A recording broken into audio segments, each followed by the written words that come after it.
हरिद्वार में कोविड-19 जांच में फर्जीवाड़े के मामले में सीएम तीरथ और पूर्व सीएम त्रिवेंद्र सिंह रावत आमने सामने आ गए हैं। हरिद्वार में कुंभ के दौरान कोविड-19 जांच में फर्जीवाड़े के मामले में सीएम तीरथ सिंह रावत ने कहा कि ये मामला पुराना है। उन्होंने मार्च में कार्यभार संभाला था और आते ही उन्होंने इस मामले में जांच बैठा दी। साथ ही वो ये भी चाहते हैं कि इस मामले में जल्द ही दूध का दूध और पानी का पानी हो। तो वहीं पूर्व सीएम त्रिवेंद्र सिंह रावत ने भी इस मामले में अपनी प्रतिक्रिया दे दी। पलटवार करते हुए पूर्व सीएम ने कहा कि ये एक आर्थिक अपराध है जिन्हें जांच की जिम्मेदारी दी गई थी, उन्होंने अपनी जिम्मेदारी नहीं निभाई। ऐसे लोगों पर कड़ी कार्रवाई होनी चाहिए। तो उत्तराखंड की सियासत में इस वक्त बीजेपी वर्सेस बीजेपी, पूर्व सीएम वर्सेस मौजूदा सीएम जैसी स्थिति पैदा हो गई है। कुंभ की जांच में हुए गड़बड़ झाले का आरोप दोनों ही नेता एक दूसरे के ऊपर लगा रहे हैं। तीरथ सिंह रावत ने कहा है कि मामले की जांच हमने बैठा दी थी फौरन, जल्द दूध का दूध पानी का पानी हो। पिछले सीएम के कार्यकाल में यह घोटाला हुआ। तो दूसरी तरफ तीरथ सिंह रावत ने कहा कि निश्चित रूप से दंडनीय है, कठोरतम कार्रवाई होनी चाहिए।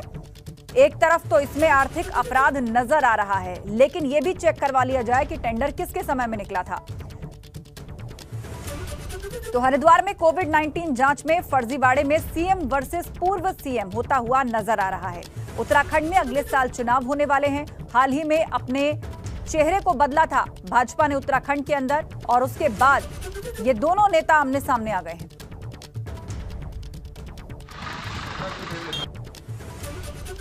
वो मामला पुराना है। मैं मार्च में आया हूँ, वो मामला बहुत पुराना है। और जब मैंने इसकी छानबीन की, मैं दिल्ली में था, मुझे जानकारी मिली है कि ऐसा ऐसा, लेकिन उस पर तो पहले ही हम जांच बिठा चुके हैं। मैं आते ही उस पर जांच बिठाया हूँ और मैं चाहता हूँ उसका दूध का दूध पानी का पानी हो जाए।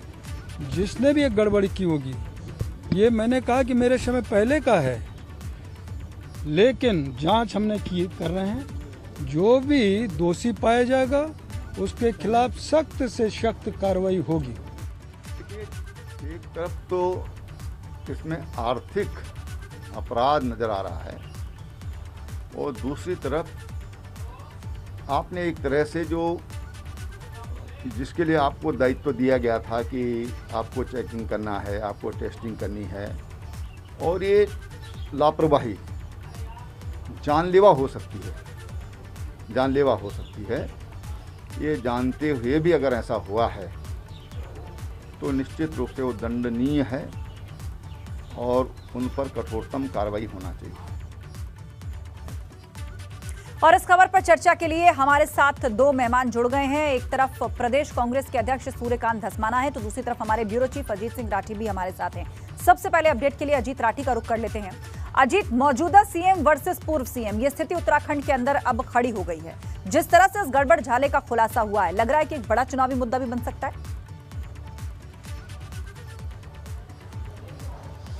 आस्था, देखिए, जिस तरह से कल से ये तमाम चीज़ें चल रही हैं, सिलसिला जो शुरू हुआ है आरोप प्रत्यारोप का, और तीरथ सिंह रावत का जिस तरह से बयान आया कि ये मेरे समय का नहीं है, और उन्होंने, आपने ध्यान किया होगा कि अपनी एक ही बाइट में ये बात दो बार बोली है, ये मेरे समय से पहले का है, ये मेरे समय से पहले का। शुरुआत उन्होंने अपनी बात की यहीं से की और अपनी बात को ख़त्म भी यहीं किया कि ये मेरे समय से पहले का है। यानी उनके समय से पहले किसका समय था? उनके समय से पहले त्रिवेंद्र सिंह रावत का समय था। और मैं आपको ये भी बता देता हूँ आस्था, चूँकि 1 लाख से ज़्यादा कोविड जांच में फर्जीवाड़ा हुआ है और 1 लाख से ज़्यादा हुआ है। और मैंने जैसे भी थोड़ी देर पहले अभी आपको बताया था, ये फर्जीवाड़ा ऐसा नहीं है कि कुंभ के दौरान या कुंभ के बाद भी चलता रहा है, और बाद में भी लोगों को SMS अलर्ट आते रहे हैं कि आपका कुंभ में स्वागत है, जबकि कुंभ खत्म हो गया था। और फिर दोनों चीज़ें, एक राजनीति अपनी जगह है, विपक्ष के मुद्दे अपनी जगह है, लेकिन एक चीज़ तो आप मानकर ही चलिए कि ये जो गड़बड़ी हुई है, ये जांच बैठ गई है, कंपनी के खिलाफ FIR हो गई है, तो मतलब एस्टेब्लिश तो हो ही गया है। और फिर कि भाई गड़बड़ी हुई है, तीरथ रावत के समय में कोई गड़बड़ी हो, त्रिवेंद्र रावत के समय में कोई गड़बड़ी हो, उससे क्या फ़र्क पड़ता है? लेकिन जनता को जो नुकसान हुआ है, जो राज्य की छवि खराब हुई है कुंभ को लेकर के, कुंभ के इस दौरान जिस तरह की बातें सामने आ रही थी, कुंभ एक विश्वव्यापी आयोजन होता है, हिंदू धर्म और संस्कृति का ध्वजवाहक होता है, उस दौरान ये सब अनियमितताएं हुई हैं। और मैं आपको एक चीज़ और बता देता हूँ, भाजपा के एक नेता हैं, रुड़की में उनका अस्पताल है, उनके अस्पताल में कुंभ के बाद तक भी कुंभ के नाम पर टेस्टिंग, झूठी टेस्टिंग होती रही। लोगों के मोबाइल पर, उन पर स्क्रीन पर उनके स्क्रीनशॉट लोग लिए घूम रहे हैं कि हमारे पास अभी भी वो आ रहे हैं कि भाई तुम्हारा कुंभ में स्वागत है। और दूसरी बात यह है कि एक चीज़ स्थापित हो गई है कि ये हो चुकी है, एस्टेब्लिश हो गई है। तीसरा, आस्था में एक चीज़ और ध्यान आकर्षित आपका करना चाहूँगा। सबसे बड़ी बात यह है कि अब मौजूदा मुख्यमंत्री भी स्वास्थ्य मंत्री हैं और पुराने वाले त्रिवेंद्र सिंह रावत जो मुख्यमंत्री थे वो भी स्वास्थ्य मंत्री थे। यहाँ लंबे समय से इस बात की मांग चली आ रही है, पहाड़ में डॉक्टर नहीं है, इधर कुंभ जैसे बड़े आयोजन में ऐसी गड़बड़ हो जाती है, लाखों टेस्टिंग जो फर्जीवाड़ा हो जाता है। तो अगर जब इंडिपेंडेंटली कोई हेल्थ मिनिस्टर नहीं होता तब ये चीज़ें बहुत ज़रूरी हो जाती हैं, उनकी मॉनिटरिंग करना बहुत मुश्किल हो जाता है। और ये मांग यहाँ भाजपा के भीतर बहुत लंबे समय से चल रही है, अलग से इस प्रदेश में स्वास्थ्य मंत्री होना चाहिए। बहुत कैबिनेट मंत्री हैं हरक सिंह रावत, वो इस बात को कह चुके हैं कि मुख्यमंत्री रहते हुए, मुख्यमंत्री रहकर आप डॉक्टर कितने चाहिए, नर्स कितनी चाहिए, मेडिसिन क्या क्या होना है, कितने वेंटिलेटर आने, कितनी ऑक्सीजन आनी, आप मुख्यमंत्री रहते हुए इसकी मॉनिटरिंग नहीं कर सकते। तो ये जो तमाम चीज़ें इस बात की तरफ इंगित कर रही है, ये टोटल अब जो देखिए एक जांच कमेटी बनी है, वो जांच कमेटी क्लियर करेगी कि टेंडर जो प्रक्रिया थी उसमें घोटाला हुआ कि नहीं हुआ। अगर एक पहला पॉइंट तो वो है, प्रथम दृष्टया उस पर देखा जाना है कि वहाँ पर अनियमितताएं बरती गई कि नहीं। दूसरी बात, अगर कोई अहर कंपनी, कोई पात्र कंपनी अगर उस टेंडर को ले लेती है, उसके पास चला जाता है, तो उसकी वर्किंग स्टाइल क्या थी, उसकी वर्किंग क्या थी, उसका बैकग्राउंड क्या थी, उसका ट्रैक रिकॉर्ड क्या था, ये देखना काम था जिला प्रशासन हरिद्वार और मेला प्रशासन का। उनका काम था, हेल्थ मिनिस्ट्री का काम था, हेल्थ मिनिस्टर का काम था, उनको ये देखना चाहिए था कंपनी क्या कर रही है। यानी आप ये भी कहकर नहीं बच सकते कि ये कंपनी को हमने टेंडर तो ठीक दिया लेकिन कंपनी ने बाद में गड़बड़ी कर दी तो इसकी सजा दी जा रही है। आपका दायित्व तो बनता था कि आप कंपनी के काम पर आपकी एक टीम इफेक्टिव मॉनिटरिंग करे, कंटिन्यूअसली करे। वो नहीं हुआ और वो फर्जीवाड़ा हमारे सामने आ गया। जी आस्था। बिल्कुल, तो ये जो गड़बड़ झाला है, जो फर्जीवाड़ा है, वो अब जग जाहिर है, उस पर जांच बिठाने की बात हो रही है। और इस बीच हमारे साथ सूर्यकांत धस्माना जी, प्रदेश कांग्रेस के अध्यक्ष, भी जुड़ गए हैं। सूर्यकांत धस्माना जी, ये जो स्थिति प्रदेश में बनकर पैदा हुई है, पूर्व सीएम मौजूदा सीएम पर आरोप लगा रहे हैं, मौजूदा सीएम कह रहे हैं मेरे कार्यकाल से पहले की ये बात है, लेकिन ये जो मुद्दा है, अब क्या इसको लेकर आप आगे बढ़ेंगे या जांच रिपोर्ट आने का इंतजार करेंगे? नहीं, आस्था, दो बातें हैं बड़ी महत्वपूर्ण। जो अभी अजीत ने कहा कि ये तो प्रिमा फेसाई एस्टेब्लिश हो गया कि घोटाला हुआ है, इसके पीछे थोड़ा सा अगर आप जाएंगे तो सबसे पहले इम्पोर्टेंट बात यह है कि आईसीएमआर की गाइडलाइंस क्या कहती हैं। आईसीएमआर की गाइडलाइंस कहती हैं कि टेस्टिंग वही करेगा, उसी लैब में होगी जिस लैब के पास एनओसी होगा, अप्रूवल होगा आईसीएमआर का। और आपको आश्चर्य होगा कि जिसको ये मुख्य टेंडर दिया गया था कंपनी को, उसके पास आईसीएमआर का कोई अप्रूवल नहीं है, कोई एनओसी नहीं है। वो केवल सैंपल कलेक्टिंग एक एजेंसी है। उसके पास एक इसमें एमओयू है, एक करार है 2 लैब्स के साथ, जिसके आधार पर वो उन लैब्स के बिहाफ में टेस्टिंग के लिए उसने अप्लाई करा और उसके बाद उनको ये टेंडर मिला। तो सबसे इम्पोर्टेंट बात तो ये है कि ये किसके कहने पर ये काम दिया गया इस कंपनी को, उसके खिलाफ अब तक कार्रवाई क्यों नहीं हुई। अब पूर्व मुख्यमंत्री कह रहे हैं कि जांच हो, वर्तमान मुख्यमंत्री कह रहे हैं मेरे समय पे नहीं है। देखिए आस्था, ये इतना बड़ा महापाप है, महाकुंभ में जो इतना बड़ा ये घोटाला सामने आ रहा है, हिंदुस्तान में नहीं पूरी दुनिया में महाकुंभ के प्रति जो लोगों की आस्था है, जो श्रद्धा है, जो विश्वास है, पूरे दुनिया के सनातनी हिंदू वो इंतजार करते हैं कि कब महाकुंभ, और वो भी 4 महाकुंभ होते हैं हमारे यहाँ, उनमें से हरिद्वार का महाकुंभ का अपना महात्मा है। ये कहा जाता है कि करोड़ों करोड़ों स्नानों का पुण्य, एक बार महाकुंभ हरिद्वार का अगर आपने स्नान कर लिया तो उसका पुण्य आपको मिलता है। ऐसे आस्था और ऐसी श्रद्धा का जो विषय है, उसमें वो सरकार जिसके कंधों पर पूरे देश और दुनिया के हिंदू धर्म का ठेका जो लेती है, सनातन परंपरा की रक्षा की जो बात करती है, हिंदू धर्म की रक्षा की जो बात करती है, कितना बड़ा महापाप ये किया गया। आप कल्पना करिए कि जो इस कुंभ में नहाने आते हैं वो 100% हिंदू होते हैं, सनातनी हिंदू, कोई गैर हिंदू नहीं आता। इसलिए आपने किसके प्रति अपराध किया है। और ये केवल आर्थिक अपराध नहीं है। अभी मैं सुन रहा था त्रिवेंद्र सिंह रावत जी को कह रहे थे आर्थिक अपराध है, ये आर्थिक अपराध नहीं है। ये इतना बड़ा महापाप आपने किया है वैश्विक महामारी के दौर में, क्योंकि कुंभ में महाराष्ट्र से भी लोग आए, गुजरात से भी लोग आए, दिल्ली से भी लोग आए, दक्षिण भारत से भी लोग आए, पूरे देश और दुनिया से इस महाकुंभ में लोग स्नान करने आए। और आपने वहां पर इतना बड़ा फर्जीवाड़ा जांच के नाम पर, एंटीजन, आप देखिए, कल्पना करिए, एक एंटीजन टेस्ट एक व्यक्ति पे होता है और उस एक एंटीजन किट से आपने 500 लोगों का जांच कर दिया। आपने जो आरटीपीसीआर किए, जिस प्रकार से वो फर्जीवाड़ा सामने आ रहा है, अगर ये पूरे जितनी लैब इसमें इन्वॉल्व थी, अगर आप जांच करवा देंगे तो ये मैं समझता हूं कि महाकुंभ में महा घोटाला सामने आएगा। और ये केवल आर्थिक पाप नहीं है, इन्होंने पूरे देश और दुनिया के सनातनी हिंदुओं के साथ विश्वासघात किया है। और उसके लिए भारतीय आप जनता इसको पार्टी की, दिल्ली की पाप सरकार नहीं की, महापाप कह रहे हैं, विश्वासघात कह रहे हैं लोगों के साथ। और क्योंकि गड़बड़ झाला हुआ है, ये बात स्टैब्लिश हो चुकी है, जांच बैठा दी गई है। अब आपका अगला कदम क्या होगा, मतलब क्या मांग करते हैं अब आप? क्योंकि उन्होंने कहा जांच होनी चाहिए, दोनों ही पूर्व सीएम मौजूदा सीएम कह रहे हैं हाँ ठीक है जांच होनी चाहिए, जांच बैठा दी जाए। आस्था क्या किसी सीडीओ की ये हैसियत है कि अगर कोई बड़े ऊपर से आकर के किसी ने ये कहा हो कि बिना आईसीएमआर के, एनओसी के और अप्रूवल के कंपनी को आप ये आरटीपीसीआर और एंटीजन टेस्ट का आप ठेका दे दीजिए, तो किसी छोटे मोटे आदमी ने कहा होगा क्या? सबसे पहले तो हमारी मांग ये है कि मेला अधिकारी के ऊपर कार्रवाई क्यों नहीं करी आज तक आपने? वही सारे मेला का, वहां पर जितनी व्यवस्थाएं होती हैं उसका जिम्मेदार मेला अधिकारी होता है। दूसरी बात हमारी है कि हाई कोर्ट नैनीताल ने आदेश दिया था कि 50,000 आरटीपीसीआर आप रोज कराइए। हाई कोर्ट इसमें इन्वॉल्व है, इसलिए इस जांच में ये सीडीओ के लेवल की जांच नहीं है, कोई आईएएस अधिकारी इसमें जांच नहीं कर सकता। इसमें हाई कोर्ट के सिटिंग जज की निगरानी में उच्च स्तरीय जांच होनी चाहिए, जिससे कि दूध का दूध और पानी का पानी हो। कौन लोग इन्वॉल्व थे? अभी अजीत ने बताया कि आज की तारीख तक जब कुंभ जो है कब खत्म हो गया, उसके बाद कुंभ के जो नाम पर फर्जीवाड़ा है वो अभी भी चल रहा है। आज की तारीख में भी मैसेजेस लोगों को आ रहे हैं। ये बहुत बड़ा महाघोटाला है और मैंने आपसे कहा ये केवल आर्थिक महाघोटाला नहीं है, ये बहुत बड़ा विश्वासघात पूरी दुनिया के सनातनी हिंदुओं के साथ भारतीय जनता पार्टी की सरकार ने किया है। इसका नतीजा तो इनको भुगतना पड़ेगा। आज पूरी वैश्विक महामारी में इतनी बड़े पैमाने पर ये सुपर स्प्रेडर जो हुआ, और आप कल्पना करिए ना कि फर्जी जांच हो रही है, इसका मतलब जो वहां पर लोग आए, सरकार ने कहा कि बैसाखी के स्नान पर 35 लाख लोगों का दावा सरकार ने किया, हमने नहीं किया।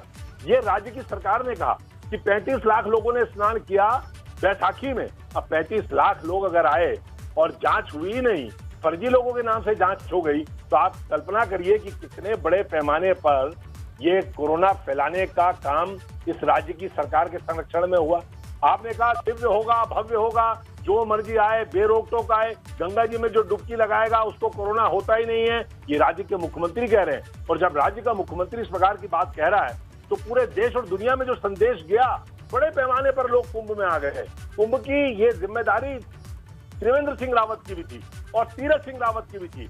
सबको मालूम था कि अभी कोरोना समाप्त नहीं हुआ, और इस कोरोना के रहते हुए अगर महाकुंभ हो रहा है तो उसको कितनी संख्या में करना चाहिए, कितना सीमित करना चाहिए, वहां पर जो कोरोना का प्रोटोकॉल है उसका पालन किस तरह से, उसका पालन इंप्लीमेंट कराना चाहिए, ये सारी जिम्मेदारी किसकी थी? इसका कोई मठ या कोई संत या कोई महात्मा वो आयोजक नहीं होता।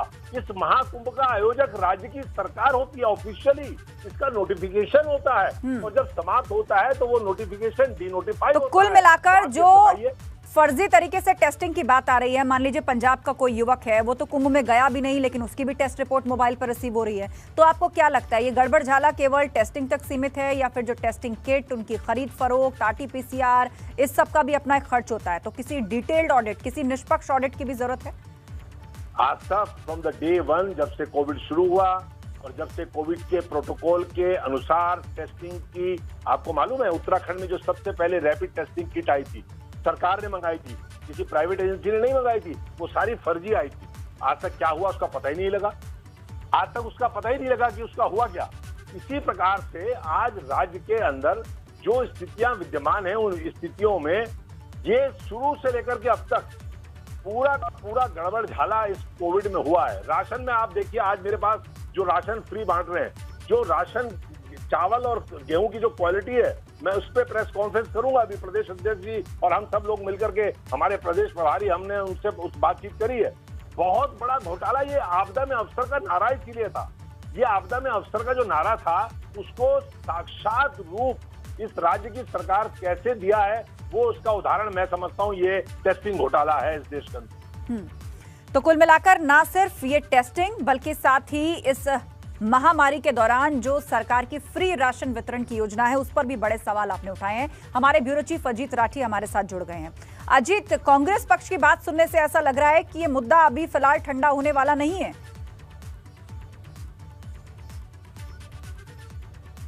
आस्था, देखिए मैं आपको दो चीजें बताता हूँ।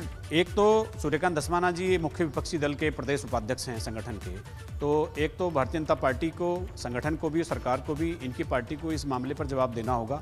अगर ये प्रश्न ऐसे ही खड़ा रहेगा तो विधानसभा के चुनाव में भारतीय जनता पार्टी को दूसरी चुनौतियों का सामना भी करना पड़ेगा। दूसरी बात यह है कि भारतीय जनता पार्टी के भीतर ही भाजपा वर्सेज भाजपा शुरू हो गई है, यानी TSR 1 वर्सेज TSR 2, यानी त्रिवेंद्र सिंह रावत वर्सेज तीरथ सिंह रावत। तो ये एक शुरू हो गया है और भारतीय जनता पार्टी बहुत ही असहज स्थितियों में इस समय आकर खड़ी हो गई है कि दोनों ही नेता उन्हीं की पार्टी के हैं। जिस तरह से यहाँ पर एक विवाद और एक द्वंद्व शुरू हो गया है, ये पार्टी के लिए बहुत हानिकारक हो सकता है। तीसरी एक चीज़ मैं आपको तारीखों के आईने में समझाता हूँ। अब कोई किसी पर आरोप प्रत्यारोप कर सकता है, लेकिन मैं एक मीडिया कर्मी हूँ, मैं एक जर्नलिस्ट हूँ, तो मेरा काम है कि मैं इस चीज़ का अध्ययन तो जरूर कर लूँ कि आरोप प्रत्यारोप जो तारीखों के हिसाब से लोग कर रहे हैं वो सच है या गलत है। 10 मार्च को तीरथ सिंह रावत शपथ लेते हैं मुख्यमंत्री की और 11 मार्च को कुंभ का पहला शाही स्नान था। तो जब पहला शाही स्नान से एक दिन पहले मुख्यमंत्री बनते हैं तो ऐसा तो नहीं है कि तीरथ सिंह रावत जिस दिन बने हों और उसी दिन ये टेंडर उन्होंने जारी करके एक ही दिन में 24 घंटे में खुलवाया हो। और अगर उस दिन तक ये टेंडर नहीं हुआ था तो ये और बड़ी लापरवाही है कि पहले शाही स्नान से पहले आपने व्यवस्था नहीं की थी।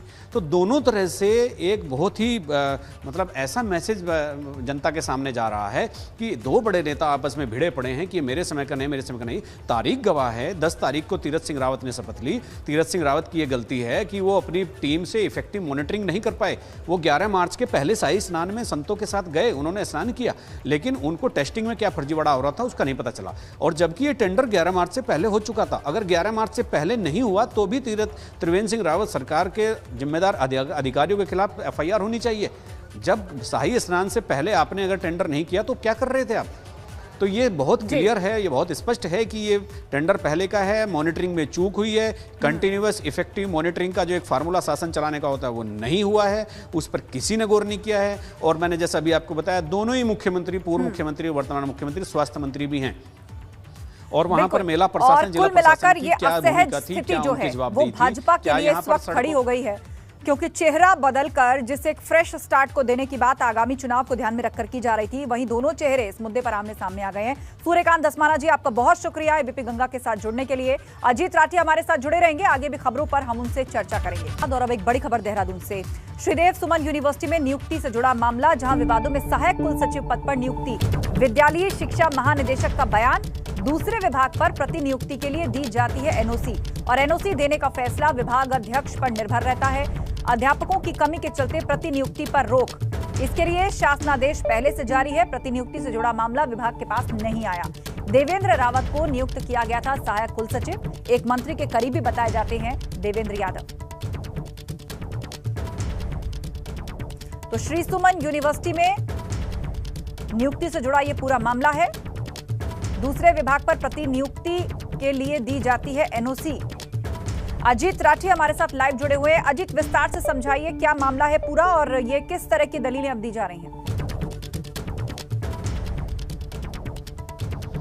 आस्था, देखिए कहीं भी किसी भी विभाग में डेपुटेशन पर जाने की एक प्रक्रिया होती है और जहां आप डेपुटेशन पर जा रहे हैं, मत सपोज करो कि आप किसी विश्वविद्यालय में ही डेपुटेशन पर जा रहे हैं, तो वो विश्वविद्यालय उस पद के लिए एक विज्ञापन जारी करता है कि हमें इस स्केल के अधिकारी इस लेवल पर इस पोस्ट के लिए चाहिए, तो आप आवेदन कर सकते हैं। जब वो विज्ञापन प्रकाशित होता है उसके बाद जो इच्छुक आवेदक होते हैं तो वो आवेदन करते हैं। उसके बाद एक इंटरव्यू की प्रक्रिया होती है, फिर सिलेक्शन होता है, फिर उसमें से किसी एक नाम का चयन होता है। तो ये प्रक्रिया तो यहाँ गौण है, ये तो की ही नहीं गई है।